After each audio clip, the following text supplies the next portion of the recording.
اس میں الجھ گئی اور اس کلاسیکل تھیوری کے پاس کوئی جواب نہیں تھا کہ کیوں اس کائنیٹک انرجی میں تبدیلی نہیں آتی، خواہ آپ لائٹ کی انٹینسٹی کتنی ہی کیوں نہ بڑھائیں۔ پھر ایک دوسری اہم بات سامنے آئی، وہ یہ کہ جب تک لائٹ کی فریکوینسی ایک حد سے کم ہوگی کوئی فوٹو الیکٹران باہر نہیں نکلے گا۔ اب یہ بھی بڑی عجیب سی بات ہے اس واسطے کہ اگر الیکٹرو میگنیٹک فیلڈ کی انٹینسٹی آپ بڑھاتے جائیں تو اس کا مطلب یہ کہ اس کی انرجی آپ بڑھاتے جاتے ہیں، اور پھر ہونا تو یہ چاہیے کہ جب بہت زیادہ انٹینسٹی بڑھ جائے تو اس میں سے کوئی نہ کوئی الیکٹران آزاد ہو کر اینوڈ کی طرف چلا جائے، مگر یہ بھی نہیں ہوتا۔ جب تک اس مخصوص فریکوینسی سے زیادہ فریکوینسی کی لائٹ استعمال نہ کی جائے تو کوئی الیکٹران اس دھات میں سے آزاد ہو کر باہر نہیں نکلتا۔ کلاسیکل تھیوری کے پاس اس کا بھی کوئی جواب نہیں تھا۔ اب یہ دو بڑی اہم باتیں تھیں، مگر تیسری اہم بات یہ کہ جب روشنی دھات کے اوپر پڑتی ہے تو کچھ وقت لگنا چاہیے کہ ایٹمز کو اتنی انرجی ملے تاکہ وہ ایک الیکٹران کو باہر دھکیل سکیں، گویا کہ ایک ٹائم لیپس کی ضرورت ہے اگر کلاسیکل تھیوری درست ہے۔ مگر دیکھا یہ گیا کہ جو ہی روشنی اس دھات کے اوپر پڑتی ہے ویسے ہی الیکٹران باہر نکل جاتا ہے، گویا کہ یہ فوراً ہو جاتا ہے۔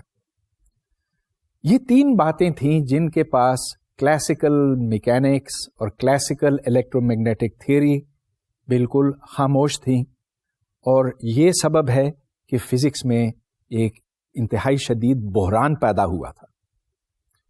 پھر سن 1905 میں آئنسٹائن نے ایک متبادل تھیوری پیش کی جس سے یہ سارے مسئلے حل ہو گئے، لیکن جس سے پھر ایک ذہنی کشمکش شروع ہو گئی۔ تو سب سے پہلے میں آئنسٹائن کی بات آپ کے سامنے رکھتا ہوں۔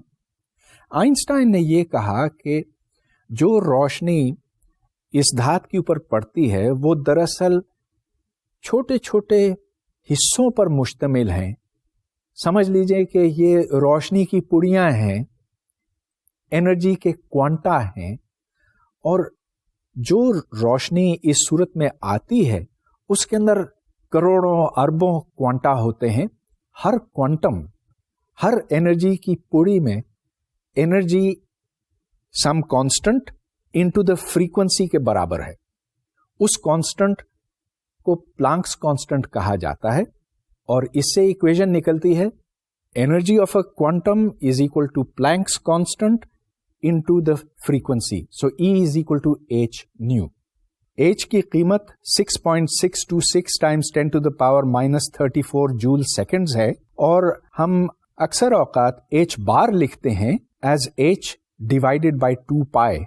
تو ایسی صورت میں یا تو ہم E کو ایچ نیو لکھتے ہیں یا E is equal to H bar into omega, اور یہاں اومیگا 2 پائے انٹو نیو ہے۔ ڈائمینشنز کے لحاظ سے ایچ انٹو نیو انرجی کے یونٹس، انرجی کے ڈائمینشنز رکھتا ہے، اور جیسے جیسے نیو بڑھتا ہے ویسے ویسے انرجی بڑھتی ہے۔ تو ہم یہ پہلے بات کر چکے ہیں کہ الیکٹرو میگنیٹک ویوز کا ایک پورا اسپیکٹرم ہے۔ ریڈیو ویوز میں فریکوینسی کم ہے، چنانچہ ایک ریڈیو فریکوینسی ویو کا کوانٹم کم انرجی کا کوانٹم ہے بنسبت ایک گاما رے کے کوانٹم کے۔ گاما رے کے کوانٹم کی فریکوینسی زیادہ ہے، چنانچہ اس کی انرجی بھی زیادہ ہے۔ مگر اس کوانٹم کو کیسے سمجھا جائے؟ میں اس کو تشبیہ دینا چاہتا ہوں سیڑھیوں کے ساتھ۔ جب آپ سیڑھیوں پر اوپر چڑھتے ہیں تو آپ کی بلندی، جب آپ ایک قدم اوپر لیتے ہیں تو اتنی ہوتی ہے، پھر اتنی ہوتی، پھر اتنی، اور یوں پھر آپ نیچے سے اوپر جاتے ہیں، لیکن آپ کبھی ہاف کوانٹم سے آگے نہیں جا سکتے۔ سیڑھی یا تو آپ پوری چڑھتے ہیں یا بالکل نہیں چڑھتے۔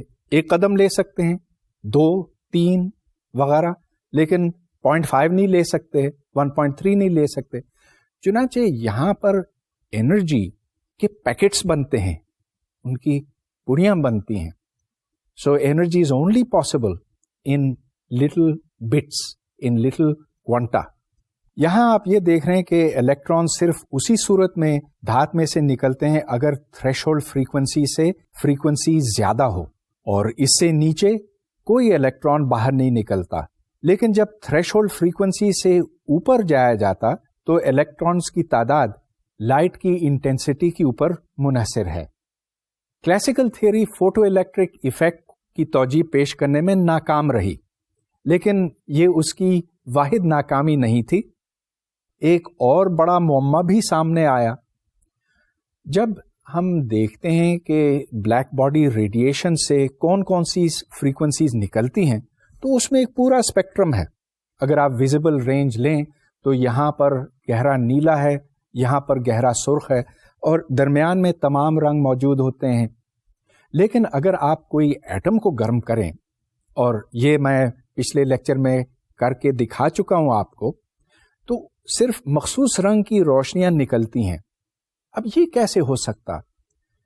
کلاسیکل میکینکس اور کلاسیکل الیکٹرو میگنیٹک تھیوری کے پاس اس کا کوئی جواب نہیں تھا. جب آپ اسپیکٹروسکوپ سے دیکھتے ہیں ہائیڈروجن کو تو آپ کو 3 لائنیں دکھائی دیتی ہیں، ایچ الفا، ایچ بیٹا، ایچ گاما. جب آپ ہیلیم کو دیکھتے ہیں تو اس کے اسپیکٹرم میں آپ کو مزید لائنز ملتی ہیں. نیون، کاربن، دیگر ایلیمنٹس، ان کے اسپیکٹرم میں اور بہت سی لائنیں ہیں. تو یہ لائنیں آئی کہاں سے؟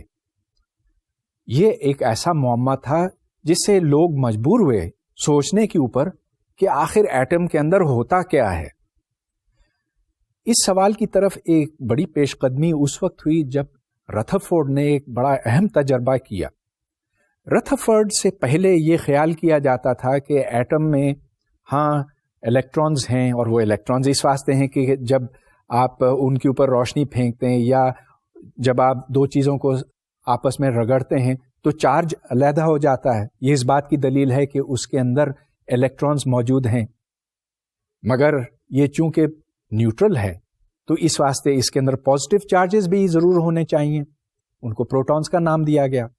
مگر کیا یہ پروٹونز اور الیکٹرانز اس ایٹم کے اندر برابر پھیلے ہوئے ہیں؟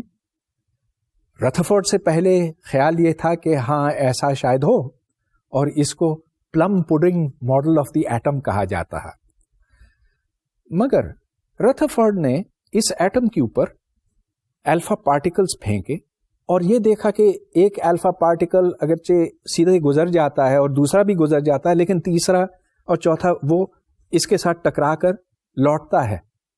اور اس کو بڑی حیرانگی ہوئی اس بات پر کہ یہ کیسے ہو سکتا ہے کہ میں اتنی بھاری چیز پھینک رہا ہوں، الفا پارٹیکل، ایک ایٹم کے اوپر، اور وہ بھاری چیز پلٹ کر واپس آ جاتی ہے. تو اسے یہ خیال جنم لیا کہ اس ایٹم کی کوئی گٹھلی ہونی چاہیے، کوئی نیوکلیس، کوئی مرکز ہونا چاہیے. اور پھر آج سے تقریباً 100 سال پہلے یہ بات ثابت ہو گئی کہ ہاں ایٹم کا مرکز ہے، اس کے گرد الیکٹرانز گھومتے ہیں. اس کی سب سے سادہ مثال ہائیڈروجن ایٹم کی ہے. اس میں صرف ایک پروٹون ہے اور اس کے گرد الیکٹران گھومتا ہے. یہ گھومتا اس لیے ہے کہ پروٹون اور الیکٹران کے درمیان کشش ہے، برقی کشش ہے، اور یہ اس واسطے یوں گھومتا ہے. ایک طرف اس کو فورس اندر کی طرف کھینچ رہی ہے تو دوسری طرف سینٹریفیوگل فورس اس کو باہر کی طرف دھکیل رہی ہے. ان دونوں میں توازن ہے، لہذا یہ نہ باہر جاتا ہے نہ اندر آتا ہے اور یہ گھومتا چلا جاتا ہے. مگر ایک مسئلہ اس سے پیدا ہوتا. اب چونکہ یہ گھوم رہا ہے تو ہر وقت یہ اپنی ویلوسٹی تبدیل کرتا ہے. ہاں بے شک یہ اپنی سپیڈ تبدیل نہ کرے، لیکن اگر وہ ابھی اس طرف جا رہا ہے تو تھوڑی دیر بعد اس طرف ہوگا، پھر اس طرف ہوگا. گویا کہ جب کوئی چیز ایک دائرے میں گھومتی ہے تو وہ ایکسیلریٹ کرتی ہے، اور جب ایک چارج ایکسیلریٹ کرتا ہے تو لازمی طور پر اس میں سے برقی مقناطیسی لہریں نکلتی ہیں، جس کا مطلب یہ ہے کہ اس سے توانائی خارج ہوتی ہے. اور اگر یہ توانائی خارج ہوتی ہے تو پھر یہ آتی کہاں سے؟ ظاہر ہے کہ پروٹون اور الیکٹران ان دونوں کے درمیان پوٹینشیل انرجی ہے، کیونکہ اگر آپ ایک پلس چارج ایک مائنس چارج کو یوں علیحدہ کریں تو آپ کو کام کرنا پڑتا ہے ان کو یہاں تک پہنچانے کے واسطے. لہذا یہ انرجی جو ریڈیٹ ہوتی ہے الیکٹران میں سے، وہ انرجی کہیں اور سے آتی ہے. بصورت دیگر انرجی کنزرویشن کی خلاف ورزی ہوگی.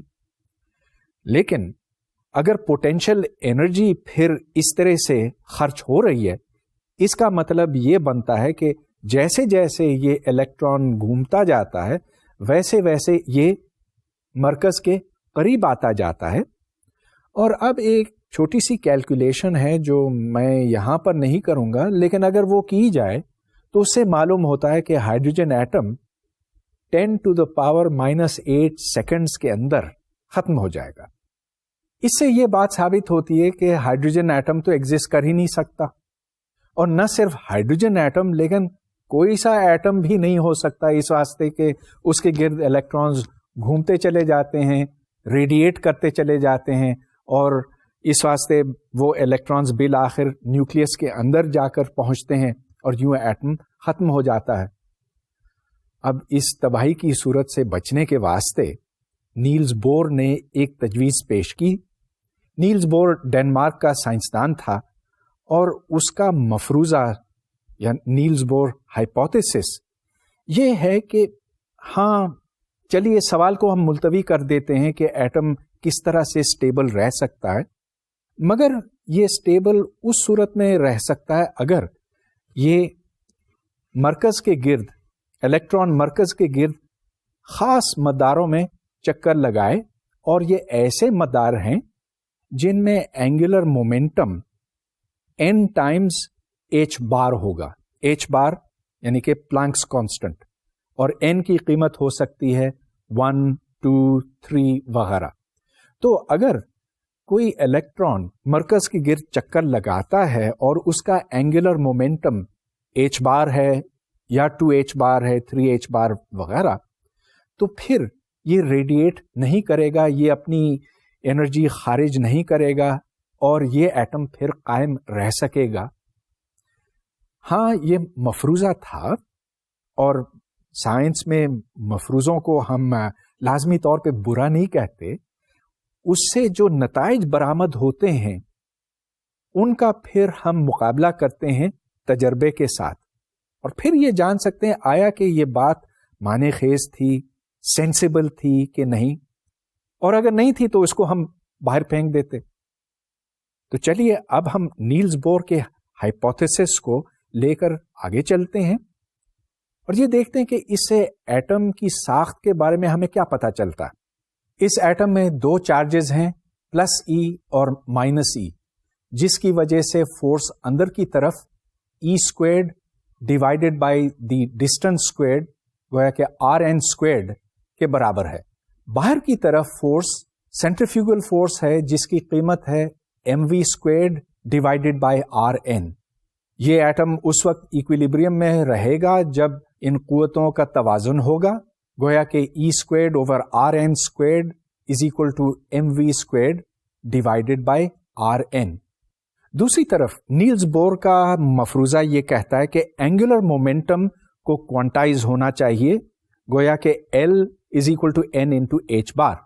لیکن اینگولر مومنٹم کے بارے میں ہمیں پتا ہے کہ اس کی ڈیفینیشن ہے R کراس P، اور چونکہ R اور P ایک دوسرے کے پرپینڈیکولر ہیں، اس واسطے R کراس P دراصل R انٹو P ہے.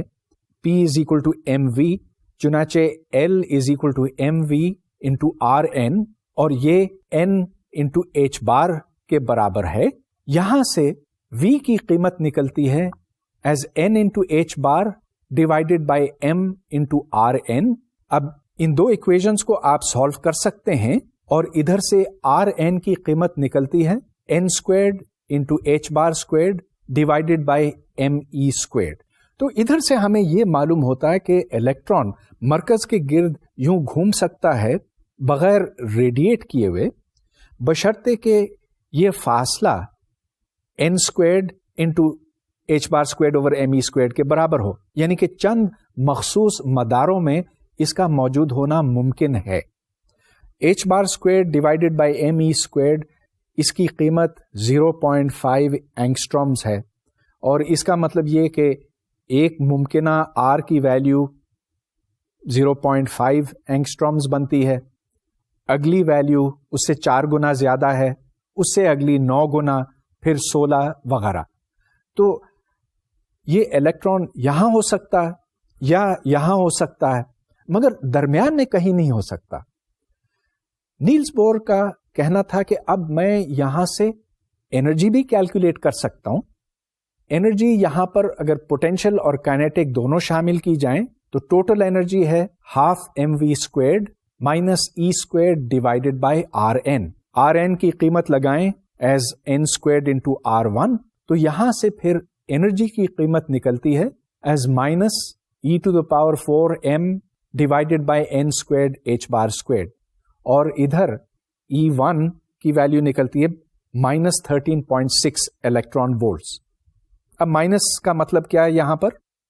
یہ کہ اگر میں الیکٹران کو اس ایٹم سے مکمل طور پر باہر کھینچوں تو مجھے پھر 13.6 الیکٹران وولٹس خرچ کرنے پڑیں گے. This is the energy that I will have to give to the electron to pull it out of the atom. اس کو ہم آئونائزیشن پوٹینشیل بھی کہتے ہیں.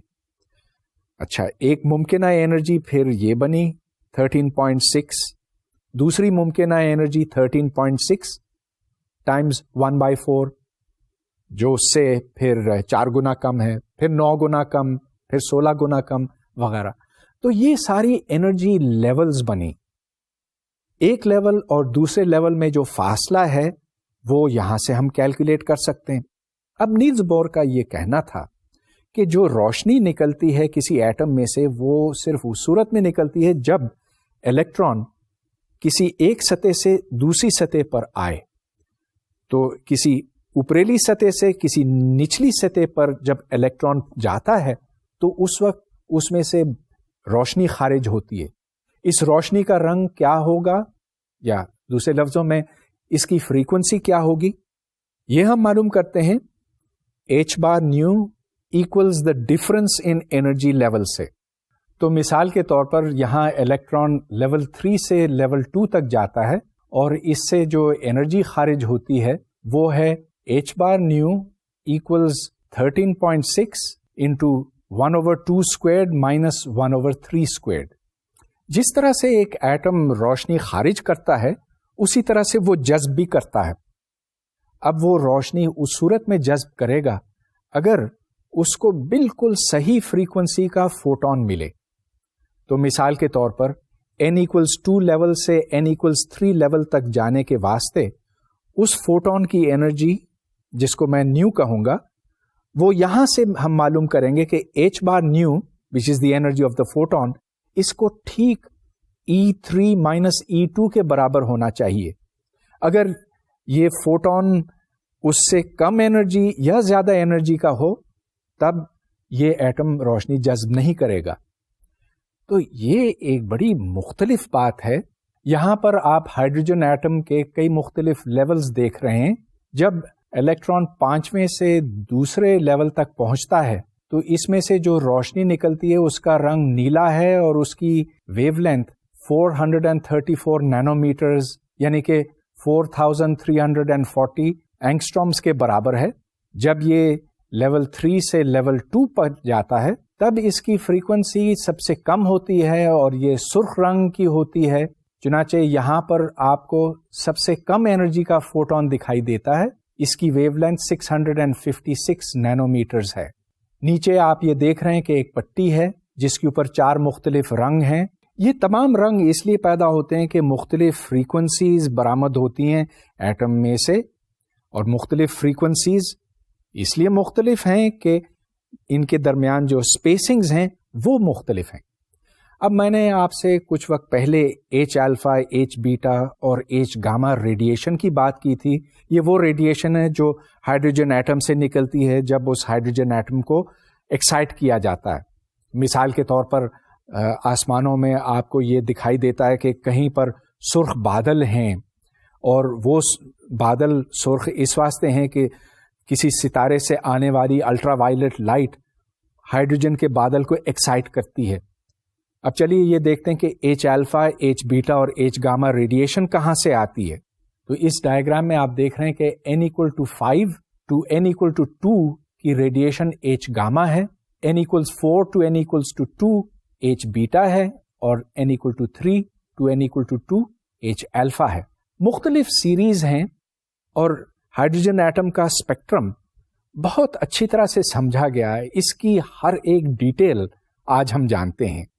اس کو مختلف ڈائیگرامز کی شکل میں بند کیا جاتا ہے.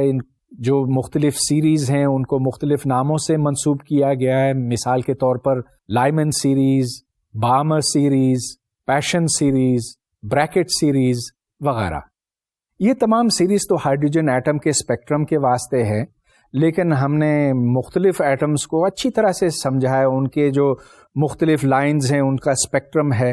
آج ان کے بارے میں ہمارے پاس تقریباً مکمل معلومات ہیں.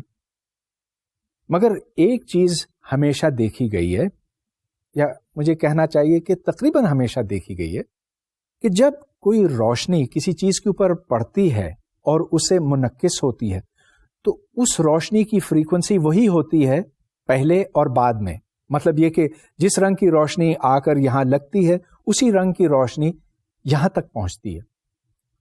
مگر ہمیشہ ایسا نہیں ہوتا، اور جب یہ نہیں ہوتا تو اس کو ہم فلوریسنس کہتے ہیں. تو فلوریسنس میں ایسا ہوتا ہے کہ یہاں سے جو روشنی آ کر اس ایٹم کے ساتھ لگتی ہے وہ اس ایٹم کو ایکسائٹ کرتی ہے ایک اوپریلے اسٹیٹ میں، جہاں وہ کچھ وقت ٹھہرتا ہے اور اس کے بعد نیچے کی طرف آتا ہے.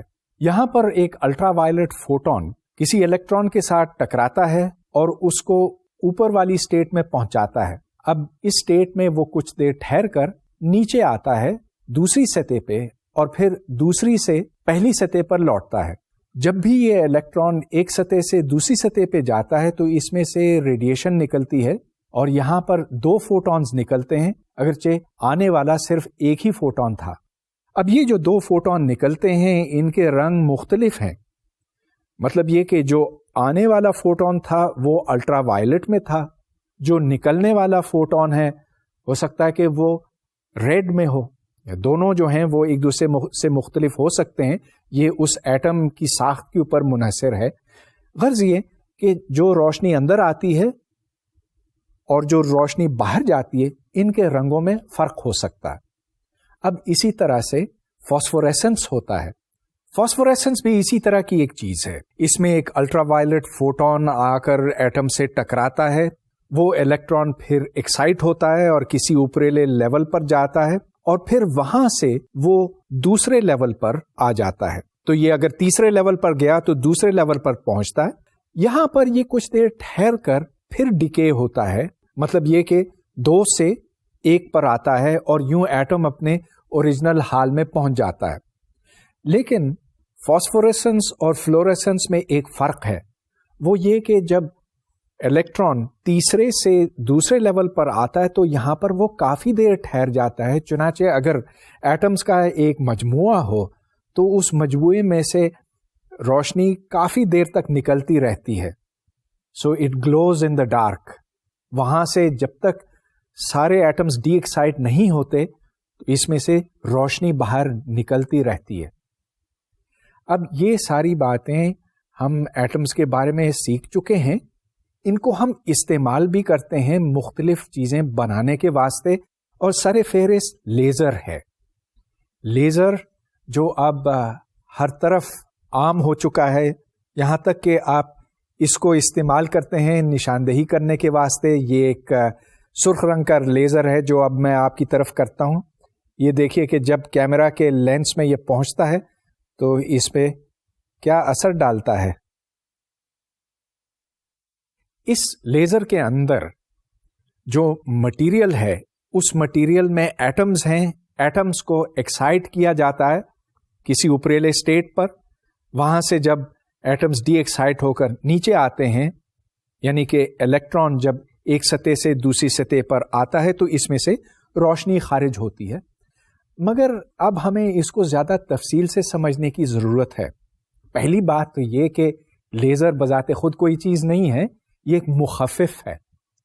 اس کا مطلب ہے light amplification through the stimulated emission of radiation. اب یہ بہت گاڑھے لفظ ہیں تو ان کو اب ہمیں زیادہ آسان لفظوں میں سمجھنا ہوگا. خیر، لائٹ تو لائٹ ہے. لائٹ ایمپلیفیکیشن کا مطلب یہ ہے کہ فوٹونز کی تعداد بڑھانا یا جو الیکٹرو میگنیٹک ویو ہے اس کی ایمپلیٹیوڈ کو بڑھانا. پھر اسٹیمولیٹڈ ایمیشن کے الفاظ آتے ہیں. اب ایمیشن کا تو مطلب آپ کو پتا ہے کہ جب ایٹم کسی سطح پر ہوتا ہے ادھر سے وہ نیچے جب آتا ہے تو اس سے ایمیشن ہوتی ہے. اسٹیمولیٹڈ ایمیشن سے مطلب یہ کہ اگر بہت سے ایٹمز ہوں تو ان کو ترغیب دی جائے کہ وہ جلد از جلد اس سطح سے نیچے سطح پر آ جائیں. یہ ترغیب، یہ اسٹیمولیشن کس طرح سے دی جائے؟ اس کا طریقہ یہ ہے کہ بہت سے فوٹونز ارد گرد پہنچائے جاتے ہیں اور وہ فوٹونز پھر ان لیولز کو جلد از جلد خالی کراتے ہیں تاکہ ایک پلس نکلے روشنی کا، اور جو اوپر سے نیچے آنے کی رفتار ہے وہ تیز سے تیز تر ہو جائے. تو اس کو اسٹیمولیٹڈ ایمیشن کہتے ہیں of radiation. Of course laser کا ایک نمونہ آپ کے سامنے ہے. اس کے اندر کوئی مٹیریل ہے جس کے اندر وہ ایٹمز ہیں جو ایکسائٹ ہوتے ہیں اور پھر ڈی ایکسائٹ ہوتے ہیں. جب یہ ڈی ایکسائٹ ہوتے ہیں تو ان میں سے فوٹونز نکلتے ہیں اور یہ فوٹونز دو شیشوں کے درمیان بند ہو کے رہ جاتے ہیں تو ایک سے دوسرے تک جاتے ہیں. یہاں پر ہم عام طور پر چپٹے شیشے نہیں استعمال کرتے. اس سے بہتر یہ ہوتا کہ ہم خمدار شیشے استعمال کریں تاکہ فوٹونز ضائع نہ ہوں. جب فوٹونز کی تعداد ایک حد سے بڑھ جاتی ہے تو پھر وہ حالات پیدا ہو جاتے ہیں جن میں اسٹیمولیٹڈ ایمیشن ممکن ہو جاتی ہے. اور جب بہت زیادہ فوٹونز وہاں پر موجود ہوتے ہیں، اسٹیمولیٹڈ ایمیشن شروع ہوتی ہے تو ایک چھوٹے سوراخ میں سے لیزر کی بیم باہر نکلتی ہے، جیسے اب نکلتی ہے اور آپ تک یہ بیم پہنچ رہی ہے. اس لیزر کی کامیابی شاید آپ کو کنونس کر چکی ہے کہ فوٹونز دراصل لائٹ ہی بناتے ہیں، اور اگر فوٹونز کا یہ تصور نہ ہوتا تو شاید ہم لیزر اور بہت سی دوسری چیزیں بنا بھی نہیں سکتے. ابھی تک میں نے آپ کو دو باتیں بتائی ہیں جو فوٹونز کے حق میں ہیں. ایک تو یہ کہ فوٹو الیکٹرک ایفیکٹ ممکن نہ ہوتا کلاسیکل تھیوری کے تحت، اور دوسرے یہ کہ جو اسپیکٹرم ہم دیکھتے ہیں مختلف ایٹموں کا، ان کو بھی ہم سمجھ نہ پاتے فوٹونز کی عدم موجودگی میں. ایک تیسری دلیل بھی ہے جو اتنی ہی مضبوط اور اتنی ہی قوی ہے، اور وہ ہے کامپٹن اسکیٹرنگ. اب یہ میں آپ کو بتانا چاہوں گا. کامپٹن اسکیٹرنگ میں لائٹ کسی الیکٹران پر آ کر لگتی ہے اور پھر اس سے منعکس ہوتی ہے. جو لائٹ نکلتی ہے وہ ضروری نہیں کہ اسی فریکوینسی کی ہو. اب آپ شاید یہ سمجھتے ہوں گے کہ اس میں کیا بڑی بات ہے، آخر فلوروسینس اور فاسفورسینس جس کی میں نے تھوڑی دیر پہلے بات کی تھی، شاید یہ اسی طرح کی چیز ہو. مگر یہ دیکھیں کہ فلوروسینس اور فاسفورسینس میں ہم ایک ایٹم کے لیول سے ٹرانزیشن کرتے ہیں، تو کسی اوپریلے لیول سے نچلے لیول تک جاتے ہیں اور تبھی وہ روشنی نکلتی ہے. اس روشنی کی فریکوینسی جو ہے آنے والی فریکوینسی سے مختلف ہو سکتی ہے. مگر اب آپ اس بات کے اوپر سوچیں کہ اگر ایک آزاد الیکٹران ہے، اور یہ بہت بڑا فرق ہے، بند الیکٹران ایٹم کے اندر گھومتا ہے، صرف چند مخصوص انرجی لیولز میں ٹھہر سکتا ہے. اس کے برعکس ایک آزاد الیکٹران تو پھر یہاں جا سکتا ہے، وہاں جا سکتا ہے، کسی بھی مومنٹم کے ساتھ حرکت کر سکتا ہے. اب فرض کیجئے کہ ایک روشنی کی لہر آتی ہے، اور اب میں کلاسیکل تصور کے حوالے سے بات کر رہا ہوں. تو ایک لہر آتی ہے، اس لہر میں الیکٹرک فیلڈز ہیں اور میگنیٹک فیلڈز ہیں. تو یہ الیکٹرک فیلڈ اس الیکٹران کے اوپر اثر انداز ہوتی ہے، الیکٹران حرکت کرنے لگتا ہے. جب یہ حرکت کرتا ہے، یعنی کہ جب یہ ایکسیلریٹ کرتا ہے، کیونکہ اس کی حرکت تبدیل ہوتی رہتی ہے، جب یہ ایکسیلریٹ کرتا ہے تو اس میں سے شعاعیں نکلتی ہیں اور وہ اسی فریکوینسی کی شعائیں ہوں گی جس فریکوینسی سے یہ ارتعاش کرتا ہے. گویا کہ کلاسیکل تھیوری کے مطابق ایسے ہونا چاہیے کہ آنے والی روشنی اور جانے والی روشنی ان کی فریکوینسیز کو برابر ہونا چاہیے، مگر ایسا نہیں ہوتا. اب چلیے ہم اس کو ایک فوٹون کے نظریے سے دیکھتے ہیں. اب فرض کیجئے کہ آنے والی روشنی نیلے رنگ کی ہے، جس کا مطلب یہ کہ جو فوٹون اندر کی طرف آ رہا ہے اس کی انرجی ایچ نیو ہے، جہاں nu frequency of blue light ہے.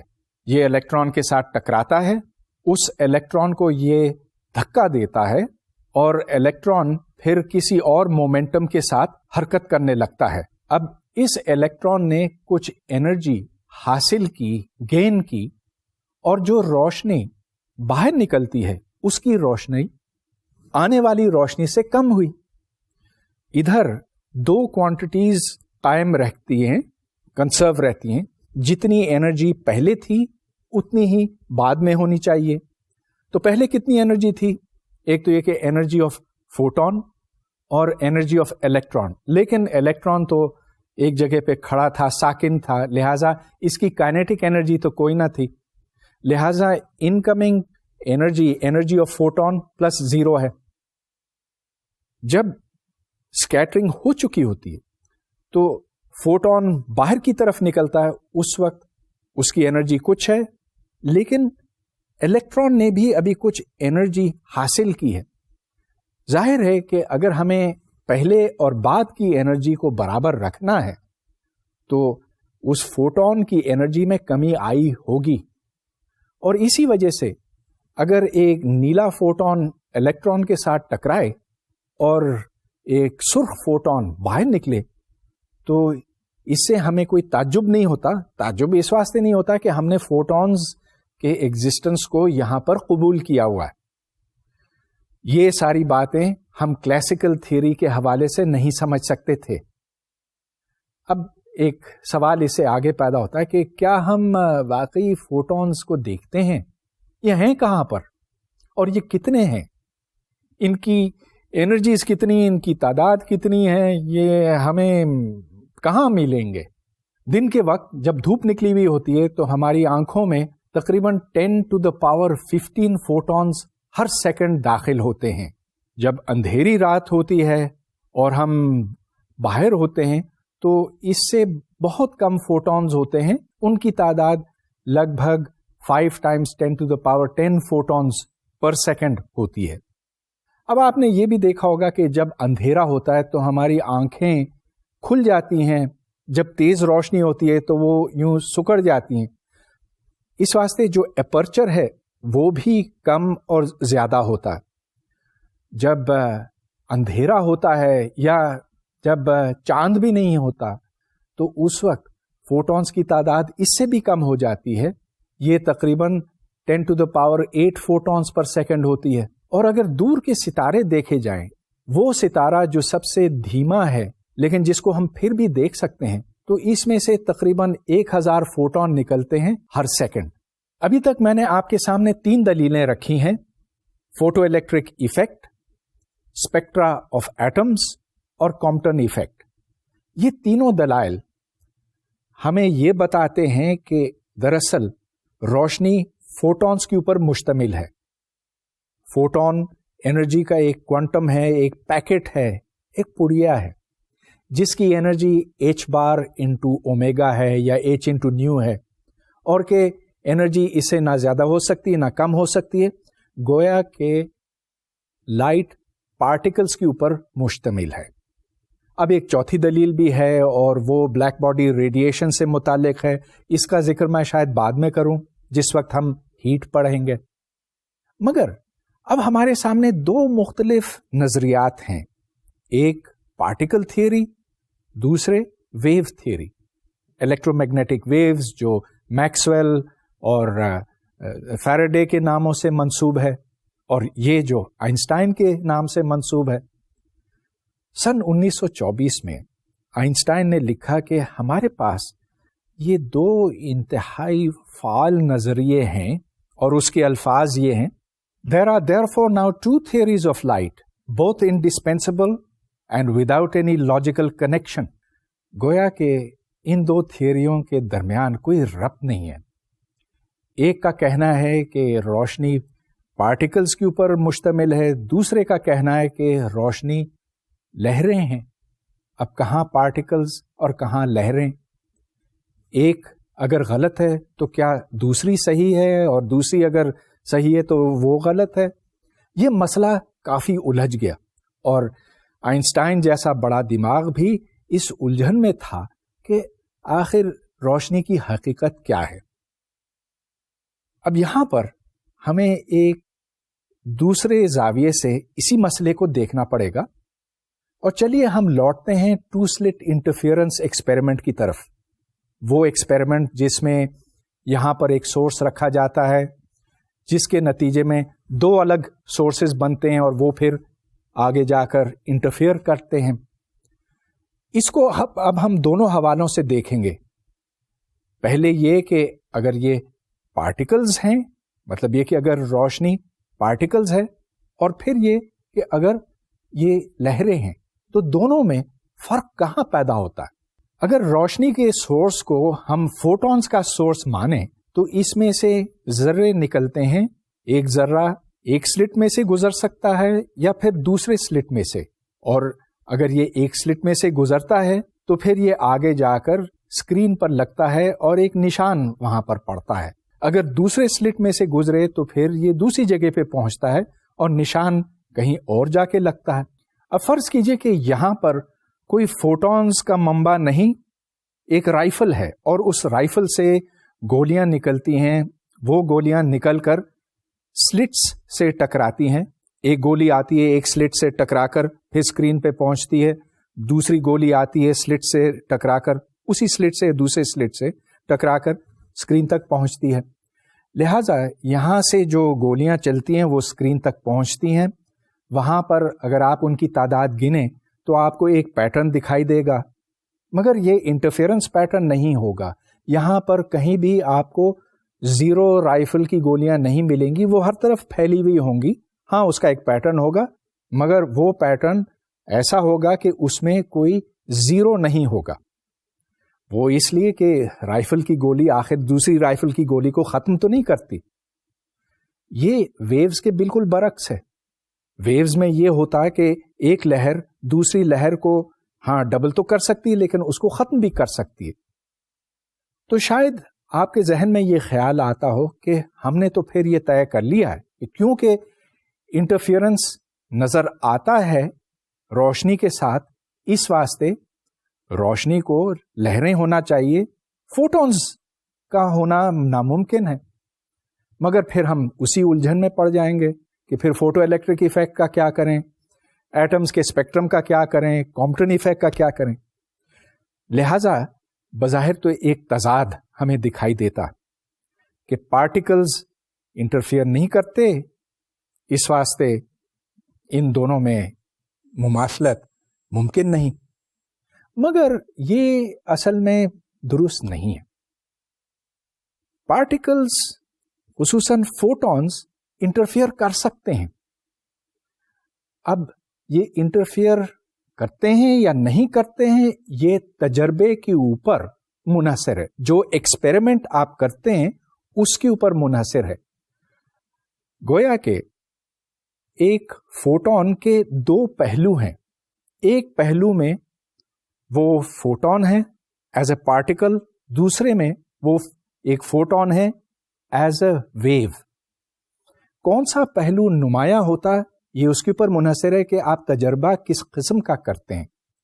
لہذا ایک قسم کے تجربات، اور خصوصاً جیسے ٹو سلٹ انٹرفیئرنس کا تجربہ ہے، اس میں اس کی ویو پراپرٹی نمایاں ہوتی ہے، جبکہ فوٹو الیکٹرک ایفیکٹ میں اس کی پارٹیکل پراپرٹی نمایاں ہوتی. تو یہ دونوں چیزیں ساتھ ساتھ چل سکتی ہیں اور اس کو ویو پارٹیکل ڈیویلٹی کہتے ہیں. ہاں آئنسٹائن کو یہ بات شروع میں پسند نہیں تھی، لیکن اب دنیا فزکس میں اس بات کو ایک مصدقہ حقیقت کے طور پر تسلیم کیا گیا ہے، اور اس سے کوانٹم میکینکس کی بنیاد ڈلتی ہے. اس کے اوپر ہم پھر کسی لیکچر